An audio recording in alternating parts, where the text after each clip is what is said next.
Hello, welcome back to my channel. आज हम पढ़ेंगे मेजरमेंट ऑफ नेशनल इनकम, राष्ट्रीय आय के माप। राष्ट्रीय आय को हम कैसे मापते हैं, तो इसे हम पार्ट 2 बोलेंगे। नेशनल इनकम का पार्ट 2 है ये, क्योंकि पहले पार्ट में हमने किया था national income and related concepts कि कॉन्सेप्ट्स कौन कौन से थे। तो हमारे पास 3 मेथड्स हैं मेजरमेंट के इम्पॉर्टेंट। पहला है प्रोडक्ट मेथड और वैल्यू एडेड मेथड, जिसे हम बोलते हैं उत्पाद विधि या मूल्य वृद्धि विधि। नेक्स्ट है इनकम और distribution level method and third is expenditure method. तो इस वीडियो में हम फर्स्ट मेथड करेंगे, दैट इज प्रोडक्ट मेथड और वैल्यू एडेड मेथड, मूल्य वृद्धि विधि। तो क्या होती है ये? तो प्रोडक्ट मेथड या वैल्यू एडेड मेथड हम करते हैं। तो ये फर्स्ट मेथड है मेजरमेंट का कि नेशनल इनकम को कैसे मेजरमेंट करते हैं। यूजी लेवल में जो क्वेश्चन आता है वो केवल आपके पास इसके मेथड्स आते हैं, इससे रिलेटेड जो भी न्यूमेरिकल्स हैं वो पेपर में जर्नली नहीं आते, जबकि +2 लेवल तक इसके मेथड्स आते, वो न्यूमेरिकल्स भी पूछे जाते हैं। तो ये मैं यूजी की लेवल का बता रही हूँ, क्योंकि बीए बीकॉम मैक्रो इकोनॉमिक्स में ये एक इम्पॉर्टेंट टॉपिक है कि हमारे नेशनल इनकम राष्ट्रीय आय को मापने की विभिन्न विधियाँ क्या हैं। तो सबसे पहले विधि हम करते हैं प्रोडक्ट मेथड या वैल्यू एडेड मेथड। तो ये क्या है? It is the method which measures the national income by estimating the contribution of each producing enterprise to production in the domestic territory of a country in an accounting year। एक accounting year में जितनी भी producing enterprises हैं, primary sector, secondary sector, जितनी भी हमारे पास producing enterprises हैं, वो कितना कंट्रीब्यूट करती हैं नेशनल इनकम में, उसे हम प्रोडक्ट मेथड या वैल्यू एडेड मेथड कहते हैं। जो भी उनका प्रोडक्शन है, जितना भी उनका प्रोडक्शन हुआ है, that comes in product method. कि प्रोडक्ट मेथड नाम से पता है उत्पाद विधि कि एक वर्ष में एक देश की घरेलू सीमा के अंतर्गत जितनी भी वस्तुओं और सेवाओं का उत्पादन होता है, उन सब के मूल्य को, जो भी उनकी वैल्यू है, कितना कंट्रीब्यूट करती हैं, दैट इज प्रोडक्ट मेथड। तो ये आपके पास वैल्यू एडेड मेथड है। अब इसमें क्या क्या स्टेप्स हैं, steps involve in product method और वैल्यू एडेड मेथड। तो फर्स्ट स्टेप है identification and classification of production and enterprises. जो भी जितने भी एंटरप्राइजेस प्रोडक्शन करते हैं, primary sector, secondary sector, service sector, third sector जिसको हम बोलते हैं। तो सबसे पहले प्राइमरी सेक्टर क्या है? This sector includes agricultural and allied activities, fishing, mining and quarrying. All the sectors produce goods by exploiting natural resources. जो भूमि है, उन नेचुरल रिसोर्सेज को एक्सप्लॉइट करने के बाद जो मिलता है, like land, water, forest, mines. तो जो प्राइमरी सेक्टर, जिसे हम एग्रीकल्चर सेक्टर भी बोल सकते हैं, उस सेक्टर ने जितना भी उत्पादन में हेल्प किया है वो हम लेंगे। सेकेंडरी सेक्टर, जिसे हम मैन्युफैक्चरिंग सेक्टर भी कहते हैं, जो भी मैन्युफैक्चरिंग एक्टिविटीज़ होती हैं वो सेकेंडरी सेक्टर का पार्ट है। नेक्स्ट हमारे पास थर्ड होता है टेरिटरी सेक्टर, सर्विस सेक्टर जिसे हम बोलते हैं। This sector include services like banking, insurance, transport, communication, trade and commerce. तो ये थर्ड सेक्टर है। तो इन तीनों सेक्टर को फर्स्ट स्टेप में हमने किया कि अर्थव्यवस्था में 3 इंपॉर्टेंट सेक्टर्स कौन कौन से हैं जो प्रोडक्शन करते हैं। तो हमने किया primary sector, secondary sector, territory sector. तो ये 3 हमने सेक्टर किए। नेक्स्ट हमारे पास है एस्टिमेशन ऑफ वैल्यू एडेड, कि वैल्यू एडेड क्या होता है, या वैल्यू एडेड हम किस तरह से कैलकुलेट करते हैं। तो आपके पास क्या है? सबसे पहले देखते हैं हम वैल्यू एडेड। मूल्य वृद्धि, कि जो भी वस्तु हम प्रोड्यूस कर रहे हैं उसके मूल्य में क्या वृद्धि होती है, कितनी वृद्धि होती है। तो जो हम मूल्य वृद्धि को कैलकुलेट करते हैं वो हम देखते हैं कि कैसे कैलकुलेट करते हैं। तो what is the value added? It is the difference between value of output of an enterprise, जो भी आउटपुट हुआ है, and the value of its intermediate consumption. तो वैल्यू एडेड क्या है? मूल्य वृद्धि, जो भी आउटपुट हुआ है उसमें से इंटरमीडिएट कंजम्पशन को लेस करने के बाद, सब्ट्रैक्ट करने के बाद हमारे पास वैल्यू एडेड आता है। इसे हम एक एग्जांपल से भी करेंगे। सिर्फ अभी के लिए हम देख लेते हैं कि what is value added. It is the difference between value of output minus intermediate consumption. उत्पाद का मूल्य माइनस मध्यवर्ती है, जो मध्यवर्ती वस्तु होती है उसके जो कंजम्पशन, उपभोग है, उसको हम लेस कर देते हैं।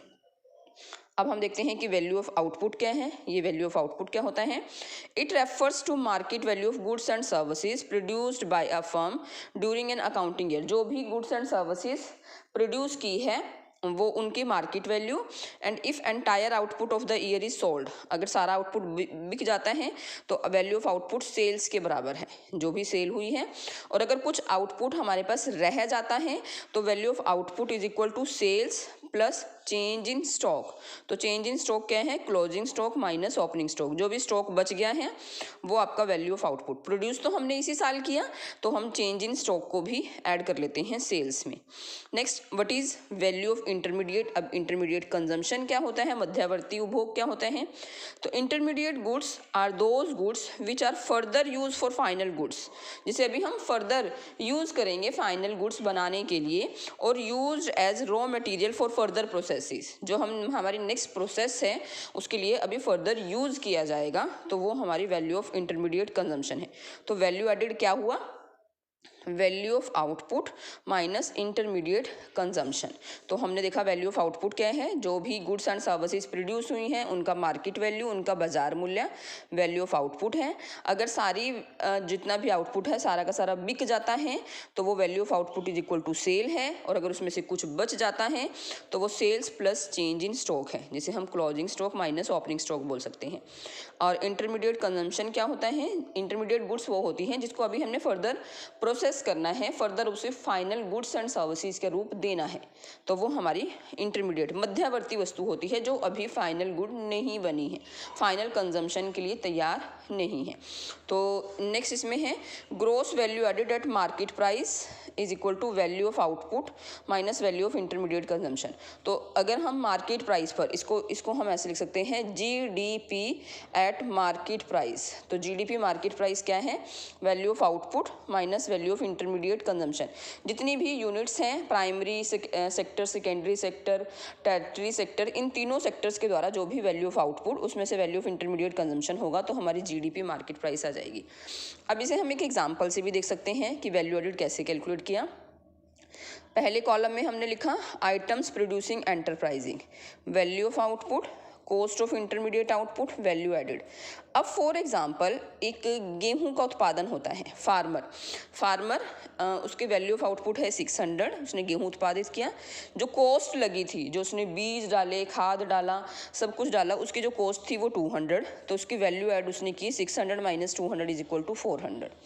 अब जो फ्लोर मिल है, आटा चक्की, अब उसके पास उसकी जो इंटरमीडिएट जो गेहूं है फार्मर के लिए वो फाइनल आउटपुट है, लेकिन आटा चक्की के लिए वो इंटरमीडिएट कंजम्पशन है। तो जो 600 की उसने इंटरमीडिएट कंजम्पशन ली और उसका आटे का मूल्य हुआ 800, तो 800 minus 600 is equal to 200 value add हुई। बेकर जो बेकरी है वो क्या लेगा? आटा, तो उसने 800 का यहाँ से आटा परचेज किया या लिया, उसके लिए इंटरमीडिएट कंजम्पशन है बेकरी के लिए, लेकिन output value of output baker के लिए 1000 है, जो भी उसने ब्रेड बनाया है। नेक्स्ट शॉपकीपर के पास ब्रेड आता है तो शॉपकीपर भी उसमें कुछ ना कुछ वैल्यू ऐड करेगा, अपना प्रॉफिट ऐड करेगा। तो वो क्या करता है कि जो भी उसकी कमीशन है वो ऐड करेगा। 1000 का उसने परचेज किया फ्रॉम बेकर, लेकिन जब वो कस्टमर तक जाएगा, कंज्यूमर तक जाएगा, तो वो 1200 का हो जाएगा। तो यहाँ पर हम देखें कि आउटपुट हमारा है 1200 का, तो जो वैल्यू ऐड होती आई है वो ये वैल्यू ऐड हो रही है। तो देखो अब हमारे पास वैल्यू एडिड क्या होगा, तो इसको जब हम ऐड करते हैं तो आपके पास आएगा ये 3600, और जब हम इसको ऐड करते हैं तो ये हो गया 2600, और यहाँ पर जो होगा तो ये है 1000 रुपये। तो वैल्यू एडिड क्या है उसमें 3600 minus 2600 value of output minus value of intermediate consumption, तो 1000 पे हमारे पास वैल्यू एडिड है इसमें। अब GDP हम कैसे निकालेंगे? अब हमने नेशनल इनकम कैलकुलेट करनी है, तो GDP मार्केट प्राइस पे gross value added by all producing enterprises, जितने भी प्रोड्यूसिंग एंटरप्राइजेस हैं अगर वो जो भी वैल्यू ऐड करते हैं तो वो हमारी ग्रोस वैल्यू एडेड आ जाएगी। अब हमने इसमें से क्या कैलकुलेट करना है, नेशनल इनकम कैलकुलेट करनी है। तो देखो नेशनल इनकम मैंने अपनी पिछली वीडियो में बताया था कि नेशनल इनकम हमारे पास होती है NNP फैक्टर कॉस्ट, ये नेशनल इनकम है। अब देखो वो कैसे कैलकुलेट करेंगे, हम यहीं से कैलकुलेट, तो ये जीडीपी हमारे पास है, जीडीपी मार्केट प्राइस। तो सबसे पहले हम करते हैं एनडीपी मार्केट प्राइस। इस जीडीपी में से जी को एन में कन्वर्ट कर रहे हैं, तो वो आएगा GDP market price minus depreciation. सबसे पहले हम डेप्रीशिएशन लेस कर देंगे तो एनडीपी मार्केट प्राइस आ जाएगा। अब हम डी को एन में कन्वर्ट करते हैं तो एनएनपी मार्केट प्राइस। अब मैंने डी को एन में कन्वर्ट कर रही हूँ तो वो आ जाएगा हमारे पास एनडीपी मार्केट प्राइस। ये एनडीपी लिया है मैंने, एनडीपी इट मीन्स इसमें ये हो रखा है, प्लस डी डोमेस्टिक को मैं नेशनल में चेंज कर रही हूँ तो हम करते हैं net factor income from abroad, net factor income from abroad, ये आ गया। अब हमने मार्केट प्राइस को फैक्टर कॉस्ट में चेंज करना है, मार्केट प्राइस को फैक्टर कॉस्ट में चेंज करना है। तो इसके लिए हम क्या करते हैं, एनएनपी, हमें फैक्टर कॉस्ट चाहिए तो हम करते हैं NNP market price minus net indirect taxes, net indirect taxes. इसका मतलब क्या है कि जितने भी indirect tax, net indirect taxes हैं वो हमने लेस कर दिया मार्केट प्राइस में से, जो भी फैक्टर कॉस्ट निकालने के लिए। तो ये हमारी हो गई नेशनल इनकम। तो नेशनल इनकम कैलकुलेट करने के लिए हम सबसे पहले करते हैं gross value added by all producing enterprises. जितने भी प्रोड्यूसिंग एंटरप्राइजेस हैं उसने जो भी वैल्यू ऐड की है। तो अब हमने जीडीपी से एनएनपी फैक्टर कॉस्ट बनाना है, तो हम ये डिफरेंट स्टेप्स फॉलो करते हुए नेशनल इनकम पर आ जाएंगे। अब नेक्स्ट हमारे पास इसमें है कि प्रिकॉशंस रिगार्डिंग प्रोडक्ट मेथड, कि प्रोडक्ट मेथड करते हुए कि क्या क्या हमें प्रिकॉशंस अप्लाई करने हैं। तो वो प्रिकॉशंस क्या हैं, first value of sale and purchase of second hand goods is not included. जो सेकंड हैंड गुड्स की वैल्यू है उसके सेल परचेज उसको हम ऐड नहीं करेंगे, क्योंकि जब वो फर्स्ट टाइम उनको सेल या परचेज किया होगा तो हमने उसको काउंट कर लिया होगा जब प्रोड्यूस किया होगा पहले। Commission earned on account of sale and purchase of second hand goods is included, commission को ऐड किया जाएगा। Own account production of goods of producing units is included, अगर हम अपने लिए कुछ प्रोडक्शन करते हैं तो वो भी इंक्लूड होगा, क्योंकि अगर हम अपने लिए वहाँ से ना लेकर बाहर से बाजार से लेंगे तब भी तो उसका वैल्यू ऐड होना था। तो इसलिए जब भी अपने प्रोडक्शन के लिए कोई गुड्स एंड सर्विसेज बनाई जाती हैं, यूज की जाती हैं, तो उनका वैल्यू ऐड होती है।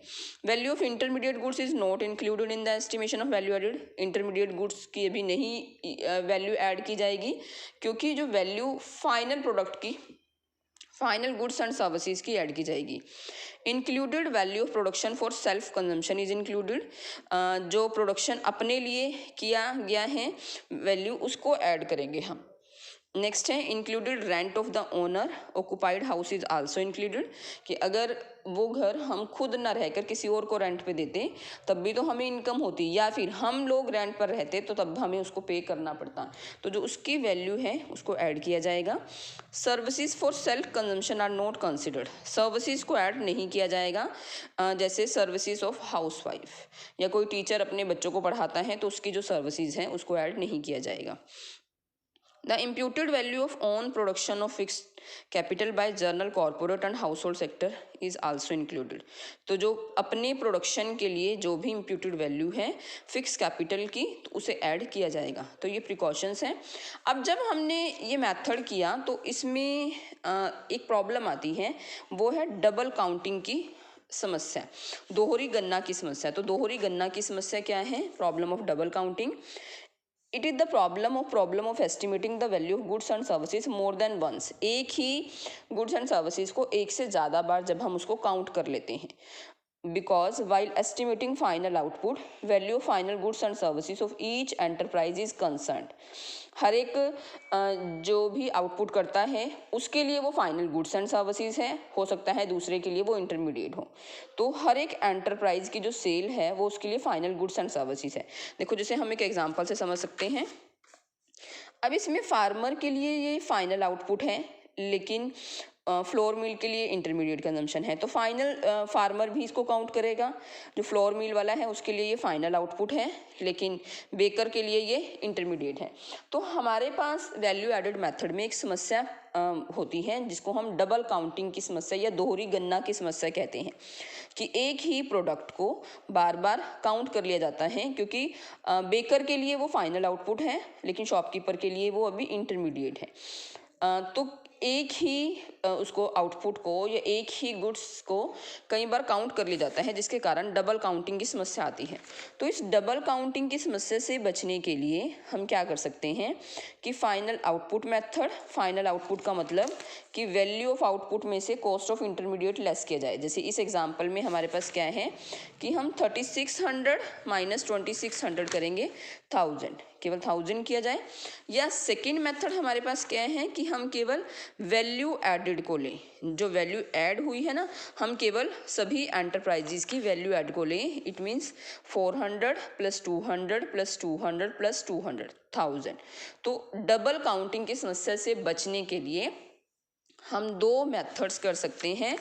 फाइनल आउटपुट मेथड, इसमें हम क्या करेंगे कि value of output minus value of intermediate goods केवल बोलें कि जो फाइनल कंजम्पशन के लिए तैयार है, या हम हर एक एंटरप्राइज के द्वारा जो भी वैल्यू ऐड की जाती है उसका एडिशन कर लें, तो वो हमारे पास हो जाएगा।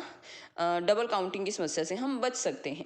तो this is all about first method, that is product method या value added method. And this is very easy method कि हमारा उत्पाद विधि या वैल्यू एडेड मेथड क्या है, किस तरह से नेशनल इनकम को काउंट करते हैं। तो ये जो स्टेप्स है ना, ये मोस्ट इम्पॉर्टेंट है। और अगर आपने इसके लिए और इसको स्पेसिफिक देखना है कि कैसे हम इसको बनाते हैं, तो इससे रिलेटेड, नेशनल इनकम से रिलेटेड एक पहली वीडियो है, वहाँ पर आप ये सारे स्टेप्स देख सकते हैं कि gross domestic product market price से हमें net national product factor cost या नेशनल इनकम पर हम कैसे पहुंच सकते हैं। Okay, it is all about value added method.